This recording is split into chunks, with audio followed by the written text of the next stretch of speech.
Hamas yasema silaha za mukawama haziwezi kujadiliwa kabla ya kuundwa kwanza nchi ya Palestina.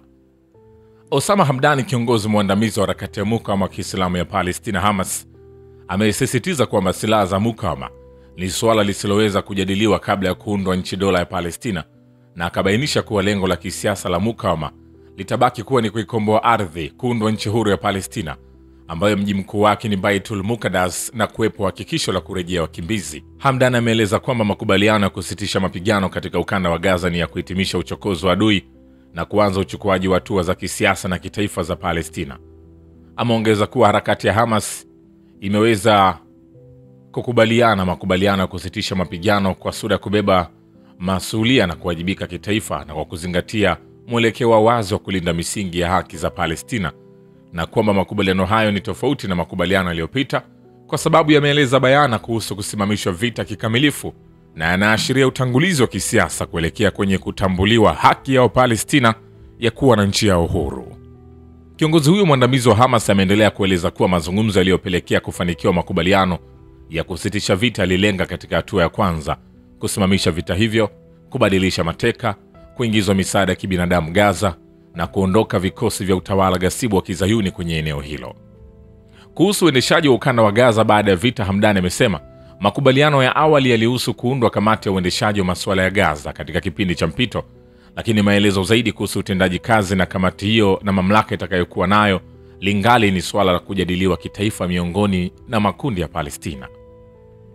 Kadhalika, kiongozi huyo mwandamizi wa Hamas amesisitizia haki ya mukawama ambayo ni haki thabiti yenye uhalali wa kisheria na isiyoweza kulegezewa msimamo, inayohusiana na kabla ya kuasisiwa nchi dola ya Palestina itakayokuwa na uwezo wa kuwalinda watu wake na ardhi yake, na akabainisha kwamba mazungumzo yoyote kuhusu silaha za mukawama yataahirishwa hadi baada ya kuundwa nchi huru ya Palestina, na kwamba tajiriba ya huko nyuma inaonyesha kuwa mwelekeo wowote unaong'ang'ania suala la upokonyaji silaha au kulegeza msimamo kuhusu haki za taifa la Palestina umefeli na kugonga mwamba. Kwingineko, waziri wa masuala ya mikakati wa utawala wa Israeli na ambaye ni mtu wa karibu na waziri mkuu wa Israeli Benjamin Netanyahu amejiuzulu. Ron Dermer ametangaza kujiuzulu kwa kumtumia barua rasmi Netanyahu. Dermer alikuwa mtu muhimu katika baraza la mawaziri la wapenda vita la Netanyahu na alikuwa na jukumu la kusimamia masuala nyeti, ikiwa ni pamoja na uhusiano wa utawala wa Kizayuni na Marekani, vita vya Gaza na mazungumzo yasiyo moja kwa moja na Hamas. Kujiuzulu Dermer kumekuja wakati huu ambapo baraza la vita la Israeli linaloongozwa na Netanyahu limekumbwa na migogoro mingi ya ndani na nje, ikiwa ni pamoja na ukosoaji mkubwa wa jinsi lilivyoshindwa kusimamia vizuri vita vya Gaza, mashinikizo ya kimataifa na mgawanyiko wa kisiasa ndani ya utawala huo pandikizi. Utendaji mbovu wa Netanyahu katika vita vya Gaza unaendelea kukosolewa vikali ndani na kimataifa, huku maafisa mbalimbali wa Israeli wakizidisha mashinikizo na waandamanaji wakiendelea kumiminika mitaani katika maeneo mbalimbali ya ardhi za Palestina zilizopachikwa jina bandia la Israeli, wakilalamikia kushindwa baraza la vita la Netanyahu kusimamia vizuri kijeshi na kibinadamu mgogoro ulioikumba utawala wa Kizayuni hivi sasa. Netanyahu yupo kwenye hali ngumu, kwani anaendelea kuelemewa na mashinikizo ya kidiplomasia kutoka hata kwa washirika wa Tel Aviv, yani madola ya magharibi, ambayo yenyewe yamelazimika kuunga mkono kukomeshwa vita vya Gaza kutokana na shinikizo la walimwengu. Wakati huo huo, maamuzi ya mahakama ya kimataifa yametolewa dhidi ya viongozi wa Israeli ambao wameburuzwa mahakamani kujibu mashtaka ya mauaji ya kimbari na ya jinai za kivita. Mashinikizo ya ndani ya baraza la mawaziri na kuendelea kuparurana vibaya Wazayuni wenye misimamo mikali ni miongoni mwa mambo mengi yaliyomweka waziri mkuu wa Israeli katika hali mbaya mno. Familia za mateka wa Israeli waliokuwa wanashikiliwa na makundi ya mukawama ya Palestina, ambazo mpaka hivi sasa zimeshindwa kupata maiti za jamaa zao waliouliwa kikatili na Benjamin Netanyahu wakati wa vita vya miaka 2 huko Gaza, hazitaki tena vita. Lakini Wazayuni wenye msimamo mikali katika baraza la mawaziri la Netanyahu wanashikilia kuendelea mashambulizi ya kikatili ya Israeli huko Gaza.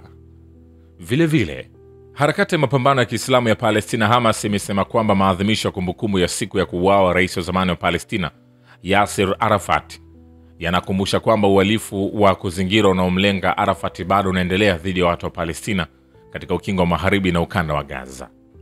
Katika taarifa iliyotolewa na kwa mnasaba wa kumbukumbu ya miaka 21 kifo cha Arafat, Mjumbe wa ofisi ya siasa ya Hamas na mkuu wa ofisi ya mahusiano ya kitaifa Hossam Badran amesema kwamba kuzingirwa na kuuawa kulikomlenga rais huyo wa zamani wa Palestina kulikuwa sehemu ya sera ya kimfumo ya Israeli ya kuwalazimisha watu wa Palestina kusalimu amri, sera ile ile inayoendelea leo katika sura tofauti. Maeneo ya ukingo wa magharibi wa Quds yanayokaliwa kwa mabavu yamekuwa yakishuhudia ongezeko kubwa la ukatili wa Israeli kwa miaka miwili iliyopita, sambamba na vita vya mauaji ya kimbari vilivyoanzishwa na Tel Aviv kwenye ukanda wa Gaza mnamo Oktoba 8, 2023, ambavyo vilijumuisha kufungwa kikamilifu vivuko vyote vya kuingia vijijini na mijini.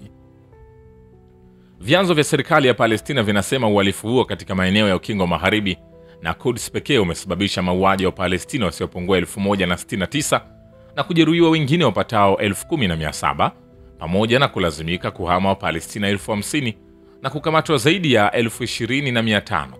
Israeli pia imeua shahidi wa Palestina wasiopungua 69,000 na kujeruhi wengine 100,000 na 70,000 katika vita vya mauaji ya kimbari kwenye ukanda wa Gaza.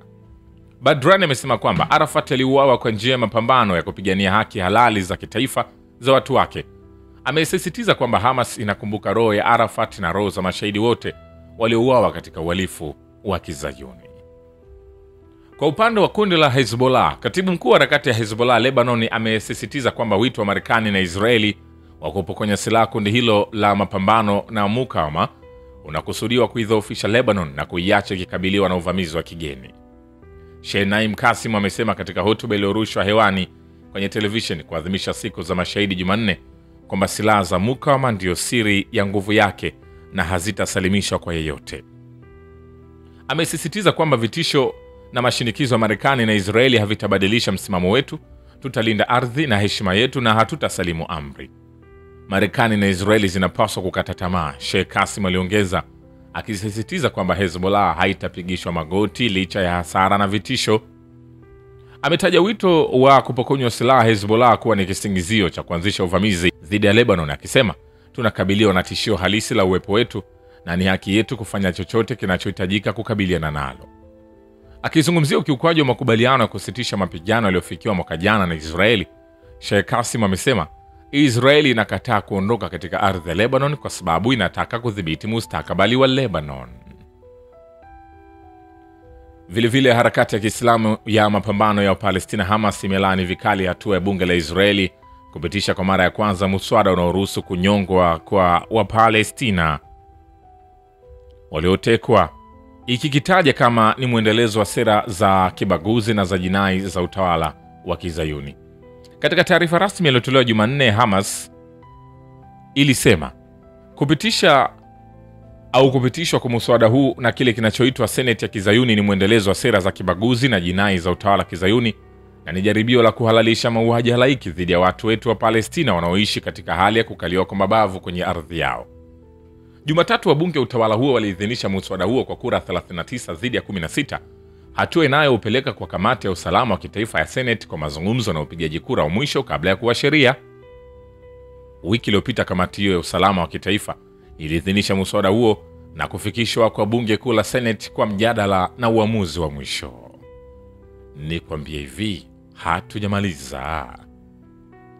Vilevile imeelezwa kwamba Ujerumani inashika nafasi ya pili duniani kwa kuuzia silaha utawala haramu wa Israeli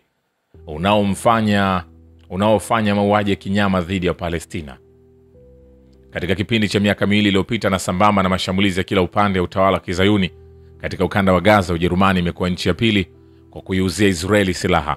Kwa mujibu wa duru za Palestina, ijapokuwa Marekani imekuwa ikiupa silaha utawala wa Israeli katika kipindi cha miaka miwili ya mashambulizi yake kwenye ukanda wa Gaza, kuna nchi nyingine pia ambayo imekuwa kimya katika kuupa silaha utawala wa Israeli.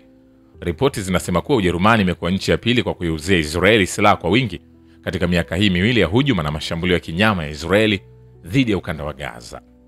Ujerumani haikuwa tu mshirika, lakini pia mwezeshaji wa mauaji ya halaiki huko Gaza, anasema Omer Bartov, mwanaharakati wa kisiasa wa Kiyahudi na mwanahistoria. Ameongeza kuwa nchi iliyowahi kusimama kidete kwa ajili ya fidia ya mauaji ya Holocaust leo hii inashiriki katika mauaji mengine ya kimbari, na utawala wa Kizayuni unaodai kuzuia maafa mengine kwa Mayahudi umejitengenezea maafa mengine yenyewe. Vile Harakati ya kususia bidhaa za Israeli inazidi kupata nguvu duniani kote, tena kwa kasi kubwa, na watu binafsi na taasisi mbalimbali kote ulimwenguni zinajiunga nayo kwa lengo la kuongeza mashinikizo kwa Israeli.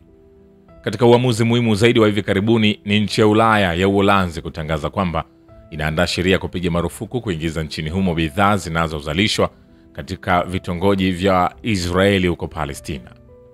Kwa mujibu wa Paris Today, kuzidi kupata nguvu kampeni ya kususia bidhaa za Israeli kunaendelea kutoa pigo kwa utawala wa Kizayuni, huku nchi nyingi tofauti zikizidi kujiunga na harakati hiyo ya kiungwana.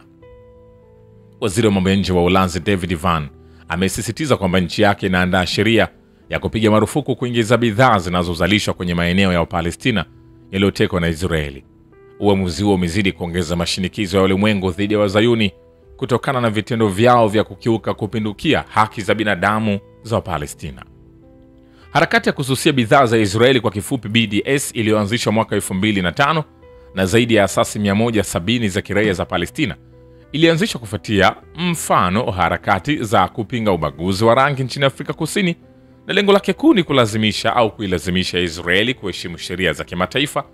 Harakati hiyo imetoa mwito wa kukomeshwa uvamizi wa ardhi za Palestina na kurejea wakimbizi wa Palestina, na imechagua kususia bidhaa na huduma zinazotolewa na Israeli kama moja ya njia za kuwekea mashinikizo makubwa zaidi utawala wa Kizayuni.